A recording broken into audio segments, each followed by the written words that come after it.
राजधानी रायपुर में इन दिनों पुलिस की लगातार छापेमारी कार्रवाई की जा रही है और देह व्यापार से जुड़े जितने लोग हैं उनकी धरपकड़ जारी है। इस बीच में बड़ा खुलासा ये भी हुआ है, बड़ी कार्रवाई करते हुए 17 लोगों को पुलिस ने हिरासत में लिया है, जिसमें 2 महिलाएं भी शामिल हैं और इनकी पूरी तरीके से जांच पड़ताल की गई कि ये लोग क्या करते हैं, कहां के रहने वाले हैं, जिसके बाद में इनका पूरा डिटेल निकालने के बाद में पुलिस निष्कर्ष पर निकली कि ये लोग देह व्यापार से जुड़े हुए हैं, यानी कि ऑनलाइन ये लोग दलाली का काम करते हैं, लड़की सप्लाई करने का काम करते हैं। और इसी के मद्देनज़र पुलिस ने बड़ी कार्रवाई की है और राजधानी रायपुर में पुलिस ने 17 लोगों की अब गिरफ्तारी की है। पूरा का पूरा जो मामला सामने आया था चर्चा के केंद्र में देह व्यापार से जुड़ा हुआ, जब बीती दिनों एक विदेशी लड़की तेज रफ्तार कार दौड़ा रही थी राजधानी रायपुर के तेलीबांधा थाना क्षेत्र अंतर्गत वीआईपी रोड पर, जहां पर 3 स्कूटी सवार एक्टिवा सवार लड़कों युवकों को उन्होंने ठोकर मारी। उसके बाद में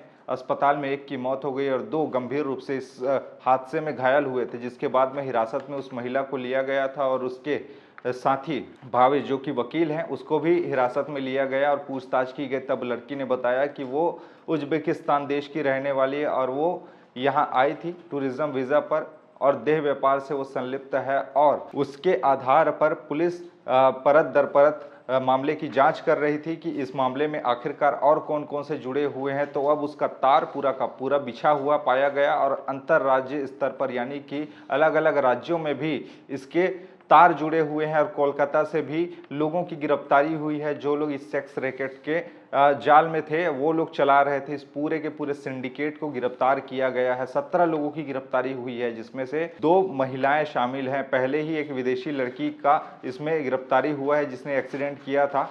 और आपको बता दें ये पूरा का पूरा जो नेक्सस है वो चल रहा था एक एप्लीकेशन के माध्यम से, जिसके ज़रिए लोगों को, ग्राहकों को दिखाया जाता था, लड़कियों को दिखाया जाता था, उनके फ़ोटोज़ दिखाए जाते थे, जिसके हिसाब से ग्राहक अपने पसंदीदा लड़की को का चुनाव करता था और उसका वो लोग करते थे कि डिमांड करते थे कि उसको यहाँ लाने का खर्चा कितना होगा। उसके बाद में पूरे पूरे जो पैसा है वो उसका निर्धारित रहता था कि इस लड़की का इतना पैसा लगेगा, इस लड़की का उतना पैसा लगेगा, ऐसे करके। और ये पूरा का पूरा जाल बिछा हुआ था और विदेश से लड़कियां यहाँ आ रही थी। यहाँ तक जो मध्य एशियाई देश हैं, तजाकिस्तान, उज्बेकिस्तान, किर्गिस्तान, टर्की, इन सब देशों से लड़कियां यहाँ आ रही थी और उसको रशियन बताकर यहाँ पर उसको सप्लाई किया जा रहा था, यानी कि ग्राहकों को रशियन बताकर उस लड़कियों को यहाँ पर देह व्यापार के जाल में झोंका जा रहा था, जिसके एवज में उनको पैसे भी दिए जा रहे थे। और ऐसे 25,000, 23,000, 27,000, 30,000 ऐसे कर करके अलग अलग डिमांड थे, जिसमें लड़की को भी पैसे, कुछ पैसे मिलते थे और जो दलाल थे जिसके आधार पे वो यहाँ तक पहुँची है उसको भी इस पूरे खर्चे मिलते थे, यानी कि पूरा का पूरा नेक्सस चल रहा था। और इस मामले में अब पुलिस ने बड़ी कार्रवाई करते हुए कहा है कि इनके जाल का भांडाफोड़ किया है। जो लोग एप्लीकेशन के माध्यम से ग्राहकों की तलाश करते थे और ग्राहक अपने पसंदीदा लड़की का चुनाव करके यहाँ तक बुलाते थे, यानी राजधानी रायपुर में भी यह व्यापार का एक गंदा घिनौना खेल चल रहा था, जिसको पुलिस ने नेस्तनाबूद किया है, पकड़ा है। लेकिन सवाल वही कि ये इतने से क्या सुधर पाएंगे? क्या इसके पीछे और भी लोग हैं?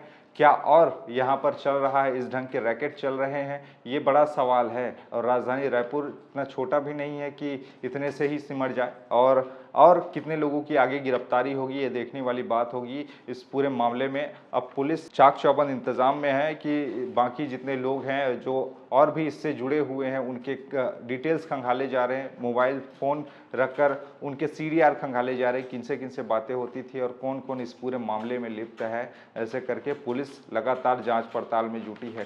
खैर आगे क्या होगा ये देखने वाली बात होगी। आपको क्या लगता है, आपके विचार क्या हैं जो इस ढंग के रैकेट चल रहे हैं और उस पर पुलिस की इतनी बड़ी कार्रवाई पर आपके विचार क्या हैं? नीचे बताइएगा। खबरें और भी है जिसके लिए बने रहिए छत्तीसगढ़ के साथ में। नमस्कार।